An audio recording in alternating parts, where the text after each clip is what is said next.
Après l'Observer, Le Monde publie le témoignage d'un autre officier. Il confirme que les services secrets algériens manipulaient Zitouni et qu'ils sont impliqués dans les attentats de Paris. Il nous faudra 1 an et demi pour convaincre cet officier menacé de mort de nous accorder une interview même à visage masqué. Pour lui, il y a une vraie guérilla islamiste en Algérie, mais elle est parfois manipulée. Celui qui nie l'existence des groupes islamiques ou islamistes, c'est quelqu'un de mauvaise foi, ou quelqu'un qui est très très mal renseigné, ou sinon c'est quelqu'un qui est vraiment manipulé. Mais le noyau central, ceux qui étaient dans la région centre et la région ouest, ils étaient dès le départ, infiltrés et manipulés. C'était un agent, ce qu'on appelle le mouton noir. Un agent noir, il est islamiste, réellement convaincu, mais il donne des informations stratégiques au service. Vous ne pouvez pas expliquer pourquoi on tue une religieuse de 95 ans. Vous ne pouvez pas comprendre pourquoi on met dans le goudron un bébé de 4 ans, de 2 ans.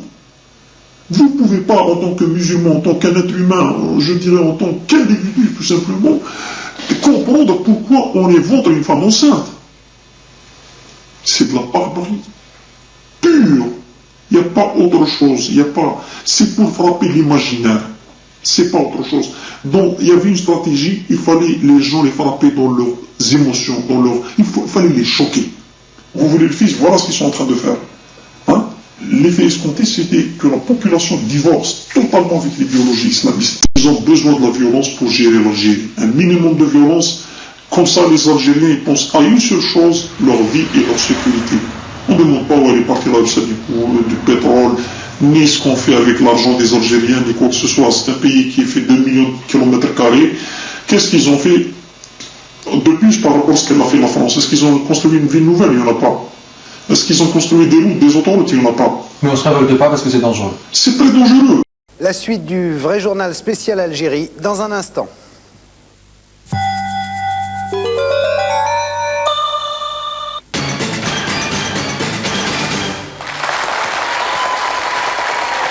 Bon dimanche, le vrai journal spécial Algérie continue. Difficile de savoir la vérité sur la guerre que se livrent les maquisards islamistes et l'armée. Les seules informations proviennent d'exilés algériens en Europe. Alors Pierre Hurel, tu as voulu remonter une de ces filières et là, surprise. Pour bien expliquer aux téléspectateurs avant qu'ils voient le sujet, on a 2 manières, nous, d'avoir des infos sur les massacres en Algérie, la sale guerre qui se passe là-bas.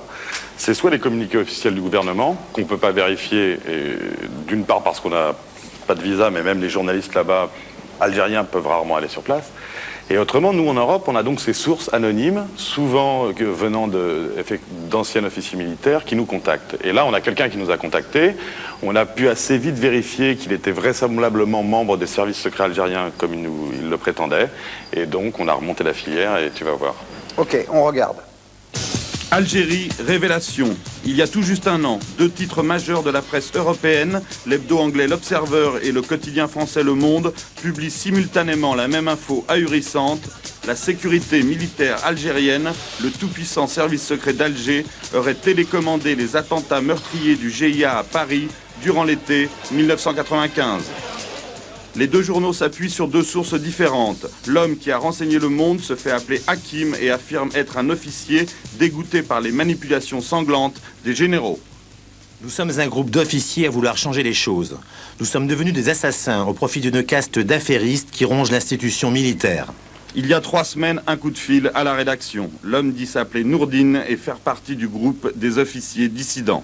Il affirme que Hakim, l'interlocuteur du Monde, s'est fait assassiner cet hiver dans un prétendu accident. C'était des exécutions.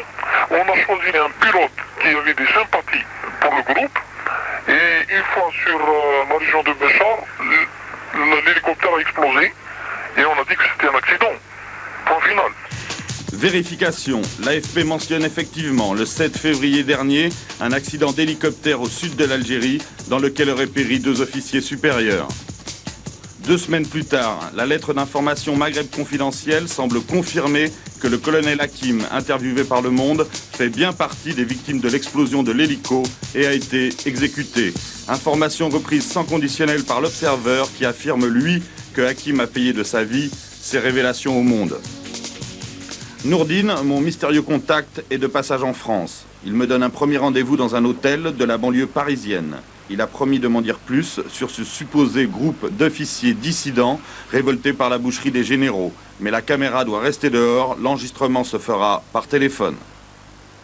Il y a un groupe structuré, on n'a pas beaucoup de moyens, hein, mais je sais que avec un peu de volonté, on va arriver à quelque chose.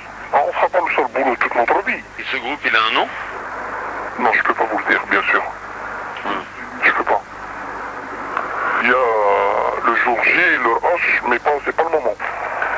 Il y a des gens que vous pouvez contacter. Je vous ai dit, contactez le pilote qui connaît l'histoire. Le pilote, c'est Alili Messaoud, un lieutenant de l'armée algérienne qui a déserté en juin dernier pour demander l'asile politique en Espagne. Officiellement, le déserteur ne doit pas communiquer avec la presse, sinon le gouvernement espagnol lui refusera son statut de réfugié politique. Mais Nordine a transmis des instructions. Pour la première fois, le lieutenant Messaoud va témoigner de la sale guerre. Ce que je pense, lorsqu'un service secret militaire n'est pas contrôlé, il se déraille. Il peut devenir un scorpion. La majorité des massacres étaient contrôlés par ces services. Par exemple? Par exemple, le massacre de Sidi Moussa, les environs de Sidi Moussa. J'avais le cœur brisé lorsque je me suis levé le matin et ils m'ont dit qu'il y avait des massacres à Sidi Moussa et des environs de Sidi Moussa. Alors, là où il y avait des massacres, il n'était pas plus loin que 10 minutes de ma base où j'étais. Si ils pouvaient nous appeler, 10 minutes, nous serions là. Révolté solitaire, Messaoud le déserteur n'a été contacté par le groupe de Nordine qu'une fois réfugié en Espagne. Il n'a donc jamais connu le colonel Hakim, mais il confirme l'explosion de l'hélico. C'est l'un de ses amis qui le pilotait. De retour à Paris, j'apprends que le colonel Hakim avait parlé à un autre journaliste durant son passage en France il y a un an. Ce dernier ne souhaite pas témoigner devant la caméra, mais il me propose de me faire écouter la cassette qu'il avait enregistrée avec Hakim. Et là, surprise. On a signé une pétition pour enlever Chadli Bejdir. On nous a fait signer une pétition pour démettre Chadli. Les voix du colonel Hakim, supposé exécuté il y a 6 mois, et celles de mon mystérieux correspondant Nordine sont les mêmes. Imposture, manipulation, désinformation. Comme Le Monde ou L'Observeur avant moi, je me suis fait trimballer par un professionnel de l'intox, un agent secret rompu aux techniques de l'enfumage. Colère. Grâce à un code convenu, je contacte Nordine Hakim, l'agent double. Il rappelle, j'enregistre notre conversation. En fait, on a réalisé en écoutant la bande d'interview que c'était ta voix les 2 fois. Et donc nous, on comprend pas. Qu'est-ce qu'il y a à comprendre? T'as tout compris? Il y a des gens qui n'apparaîtront jamais et il y a d'autres qui se permettent de luxe. Qui est-ce qui prend l'initiative de créer un personnage comme Hakim? Mais Hakim existe vraiment. Mais la personne qui a vu, c'est moi-même. Oui. Et je parlais au nom de quelqu'un, en fait, c'est un groupe. Je prête mon image, et je prête parce que je suis un dans le réseau qui peut se penser. Je suis le lien entre l'extérieur et l'intérieur. Mais les semaines qui vont suivre, ils vont vous démontrer qu'il y a quelque chose sur le terrain. Voici l'exemple type d'une manipulation à la sauce algérienne. Un seul agent, avec certaines informations vérifiables et un énorme talent d'acteur, a déclenché une campagne médiatique reprise par plusieurs organes de presse européens.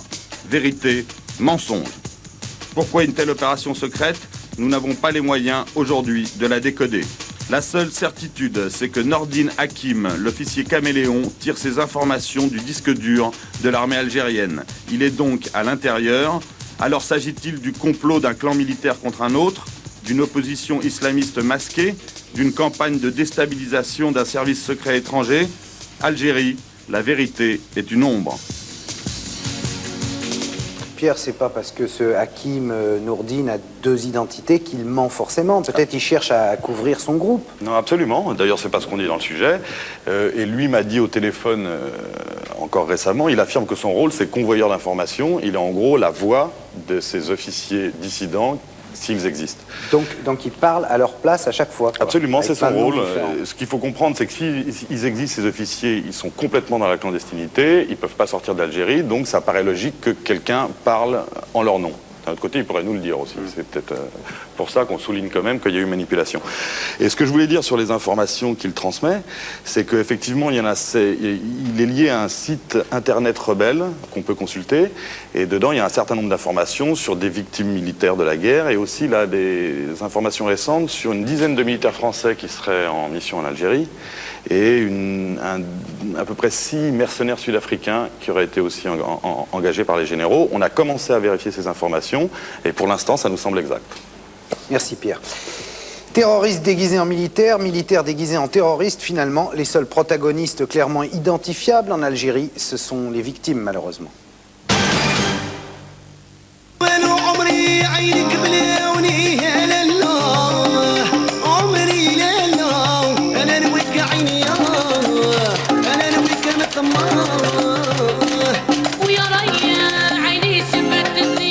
Jamila, j'aurais du mal à fêter ton anniversaire si vous me laissez pas terminer mon article dans le calme.